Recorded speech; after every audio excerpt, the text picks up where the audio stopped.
Okay, hi everyone. I'm joined here by some really outstanding guest speakers today. Today's topic is a little bit different. So we're looking at education as a whole and how it's sort of adapting to some of the different changes that are going on in society around us. And I wanted to ask some of our guest speakers here today what their views, what their thoughts are on social justice issues related to representation, as well as gender-related issues in education, especially higher education. So if I could ask our guests to introduce themselves. Hi, everyone. My name is Jasty Singh. I'm an assistant professor in the teaching stream with the Department of Immunology, Faculty of Medicine at U of T, and I've been in the role for around a year. Hey everyone, Alistair Dias here. I'm an associate professor in the teaching stream in the human biology program. This is actually my 12th year teaching in the program. I teach a variety of courses in lab-related fields and also two fourth-year courses, one in integrative medicine and one in how metals are used in the human body. Hi, thank you for inviting me to join you on this discussion. My name's Catherine Amara. I'm an associate professor at teaching stream in the Faculty of Kinesiology and Physical Education. And I sort of teach in the areas of physiology, exercise physiology, and aging.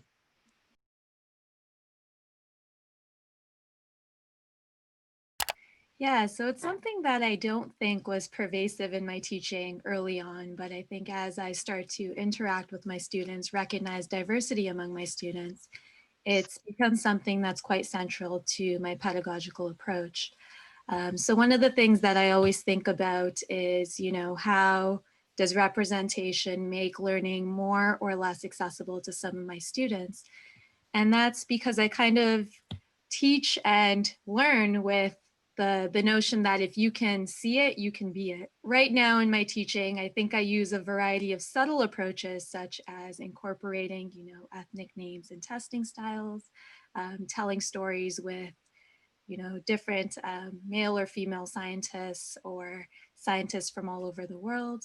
So it is something that I'm becoming more aware of and something that I look forward to focusing on as I try to create a more inclusive classroom community. Yeah, so I have to be honest, it's not something that I gave a lot of thought to. As we were talking off camera, I've always said, the excellence I achieve in what I do should be recognition enough without thinking about, the color of my skin or someone recognizing the color of my skin. I do think now with the current sort of environment and the increased awareness of social, justice or injustice and racial representation in especially in academia. I think now I think I need to be more aware of it.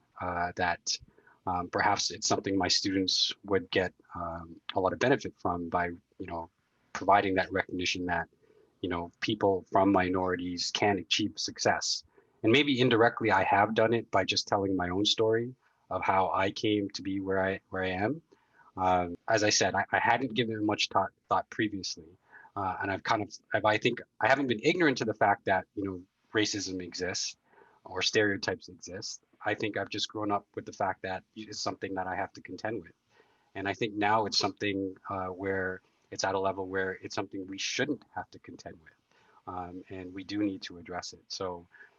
The short answer is no, I haven't given much thought, but I think I do now need to do it because we can make a significant change, especially at this point in time.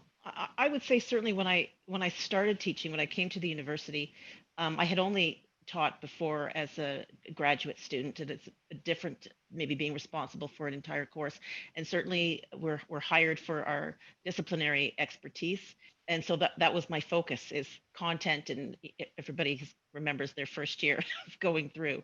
And over time, my practice of teaching has been what's evolved. Certainly I've added to the content as well, but I think the biggest growth has been in my practice. And so again, just because of my own experiences and what I thought was important as a undergraduate student, I think had always used some examples or images that were reflective of some racialized diversity. But it's much more intentional at this stage over the last several years, and not just with my own teaching, but I also have the privilege of serving as a director of undergraduate studies and chair of our curriculum committee. And so to think a bit more broadly across courses, across the program, has been a focus for me over the last several years. And we have made movement on this across. Again, it looks different in different courses in different disciplinary areas, but certainly that that has been more of an intentional focus. And I like the point that Alistair made, that while this is something that was just understood before, that there's a recognition now, it doesn't have to be that way. It's not how can you make do in that system, that maybe there should be a little bit of expectation on all of our parts for a little bit more equity in terms of our experiences. And certainly I've always felt that that was also important for students to see, not to understand or to maybe go into the details of our professional experiences, but for them to see the possibilities and to be exposed to that as students. I think in some ways gives them ideas and ideas for opportunities for themselves. So I do think that's important. And I think whether we maybe know it or not, I think probably we've all had experience of students coming to us or confiding it. You know, students go to certain people for a reason when they need support of whatever kind. And so I think that is also another reminder of who I am and you know how I appear to students in our faculty.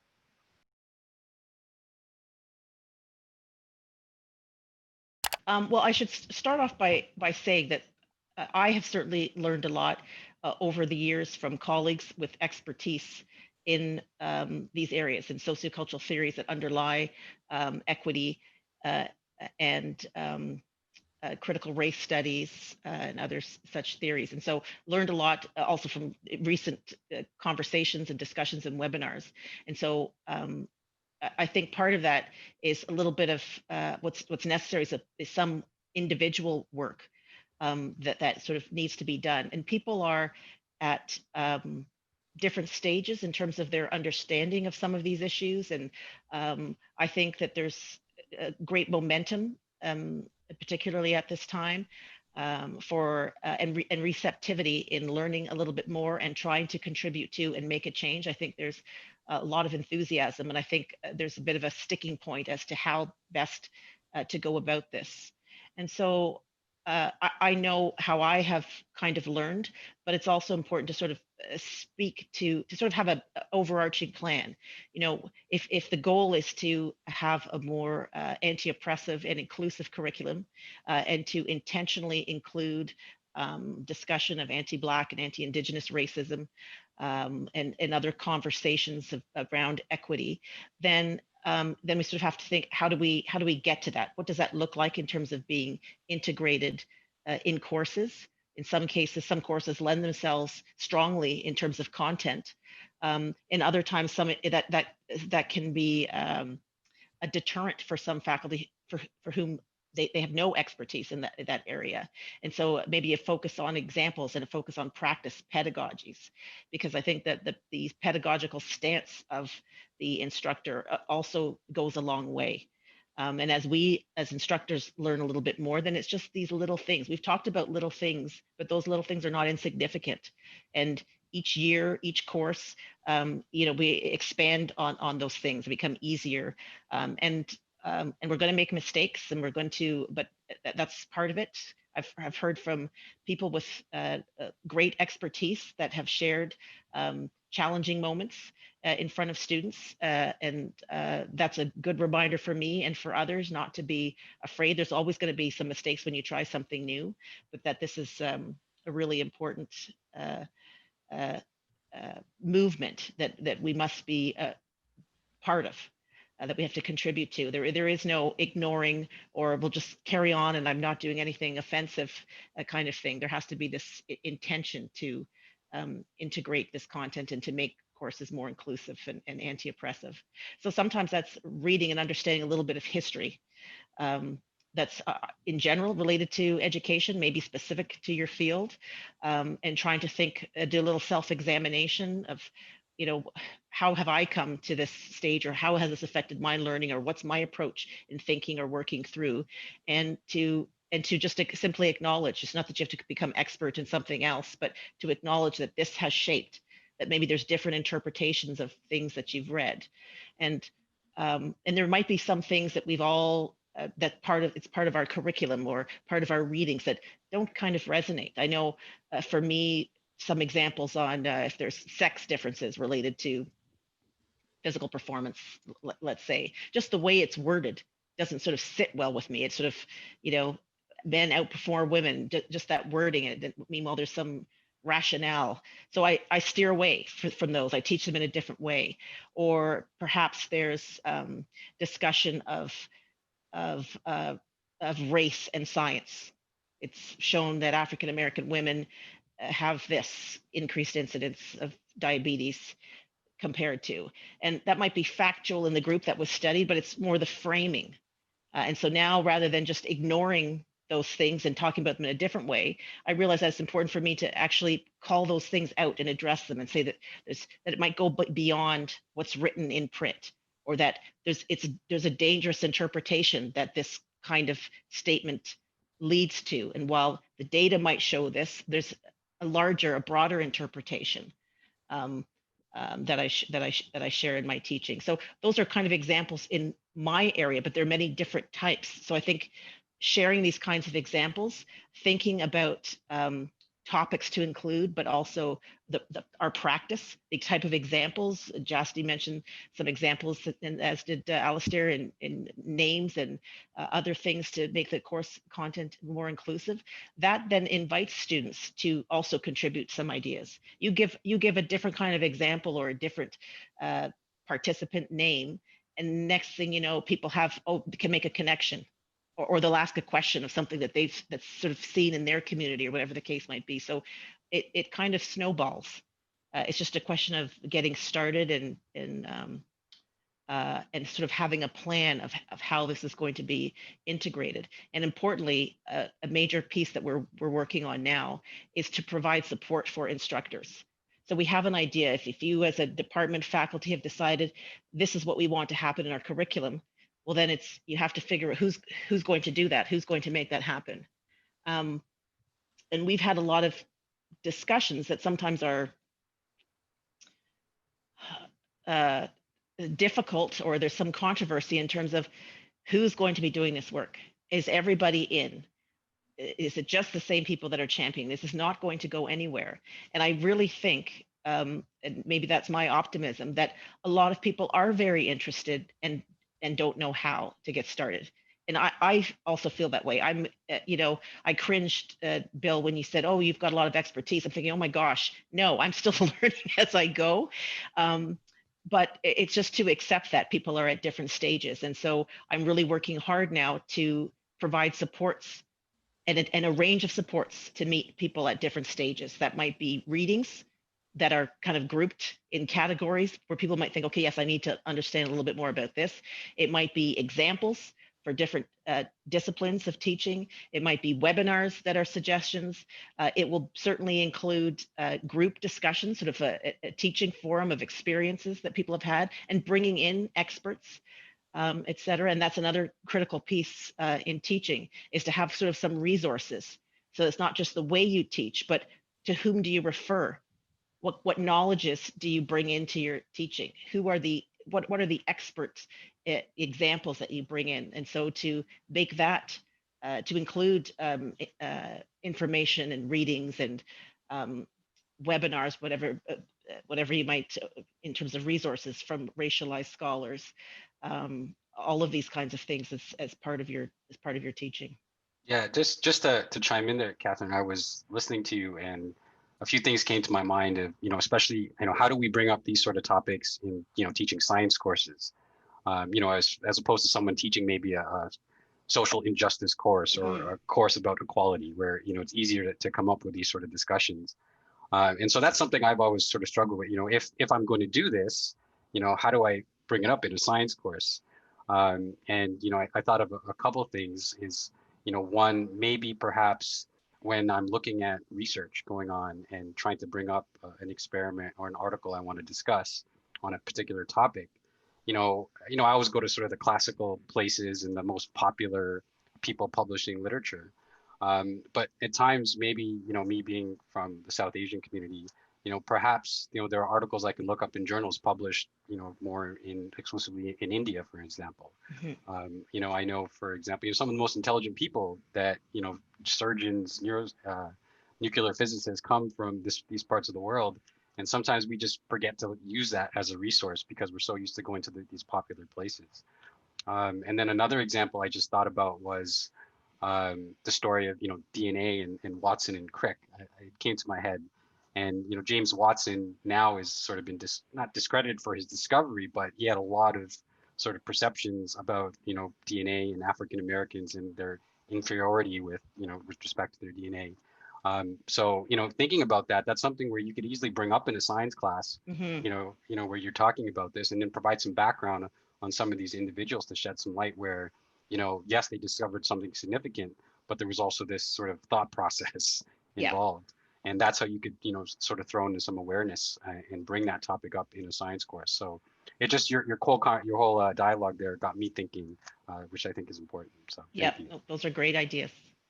Just wondering if I could interject. So I know you have like a really excellent part of your course, Al, related to Henrietta Lacks. I think you used to cover like the cell culture. Yeah, I did. Does that ever come up at all? Like, do students ever ask about that whole history? So it's an interesting addition I made to the course a little while back where, actually a former director, Hillary Watt, brought it up and said, this is a book you might want to try and use. And at the time when I looked at the cover of the book, I was totally judging a book by its cover, by the way. and I said, what, I'm teaching a lab course, why do I want to get them to read up, popular, storybook, kind of. You saw HeLa cells. Yeah. And and then I read the book in a span of like 2 days. And it was an incredible story. And it really hit me and said, this person revolutionized how we use cell culture today. And no one really understands her importance and the issues that were really prominent at the time, how they just took her cells without any, approval or really, her family landed up, I think, with a plaque in the end, but they didn't get much compensation. And so, I got students to read this book. And by the end of the course, many of them told me, this was really important for me to read. I didn't even realize that there was a story behind these cells and how much it connects to, an individual who, was really just taken advantage of, and more than likely because of her race as well. So yeah, it's a great thing that you brought up, Bill. So I guess now I'm recognizing that I have included some of these things in my course without even realizing it. But students certainly have brought that to my attention because of it. I think that's great. And just kind of also following up on something that Catherine had mentioned earlier. So just off camera, Jasty, you were kind of talking a little bit about what you're doing in terms of like online mentorship. Could you speak a little bit more to that and sort of the impact that you're having on some of the undergrads that you get to work with? Yeah, so it's actually been a lot of fun. I think, my will and desire to be involved in mentorship programs comes from having a lot of great mentors, such as some of the individuals in this group during, my career trajectory. But a while ago, I'm again new to my role, but I had a couple students reach out to me and say, we have this women's mentorship program at U of T. Dr. Singh, would you like to be involved? And I think for me, that's been an interesting experience because a little bit was, I've been so hardworking, I've been doing my thing, but I've never thought of myself as being a role model for others. And so I think for me, that was a good opportunity to represent and to be a form of representation for these students. And so earlier today, I was in this mentorship meeting and I mentor at the moment 3 young women, they're undergraduate life sciences students. And at the end of it all, we talked about, everything and anything, stemming from imposter syndrome, stemming from issues that they're having in their courses. And, you know, the array of topics we touched on was quite vast, but at the end of it, and I think what the most rewarding part of it was, you know, they thought they could never come together with a group of powerful women and just discuss issues. And I think one of the comments that they made really stood out to me and really touched me, because they said, Dr. Singh, it's great to see you leading this mentorship group as a young, a powerful woman of color. And again, it's something that in the back of my mind, I've never really thought about in my career thus far, but it's making me more aware that we as instructors, we as teachers and educators are exactly that. We're representations of, you know, who these students think they want to relate to and think they want to be like in the future. Yeah, I think we're good success stories in that sense that you know, we need to get that message out there more. Maybe you're right. But I just wanted to commend Jasty on her mentorship role that she's taken, because it's one that's so important. And to just mention also that the networking for students and these opportunities to interact with professors are really important. I know the Black Faculty Working Group at the university has and is in the process of creating such a network along with the Black Student Association, so that there are these opportunities for that kind of networking. So I think it's wonderful to see this happening across different divisions as well.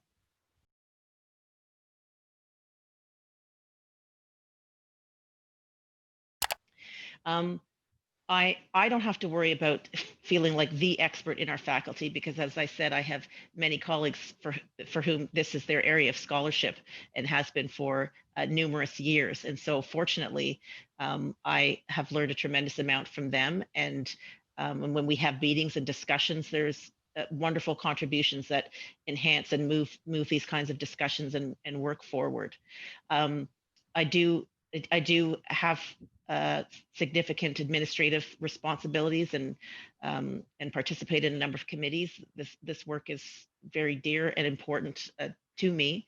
I think that's on an individual basis. I think we have to sort of balance our time. I think it's also known, and it doesn't hurt to be raised. It's difficult if you're the only one, but I think there's been enough kinds of discussion across the university and straight through to central administration of the burden of the service work of always being called upon. And so I think more and more people are conscious of that in terms of asking of time, and others, if they feel that they're being overwhelmed with such requests, should be somewhat empowered, I think, because of this widespread recognition of that this is a concern, to just say no if that's becomes too much for them, and to pick and choose what resonates with them in terms of the work.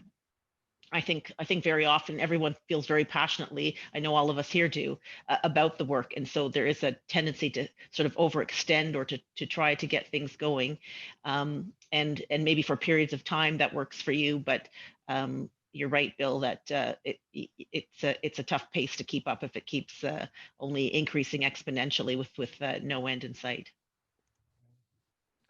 It's a commitment for everyone.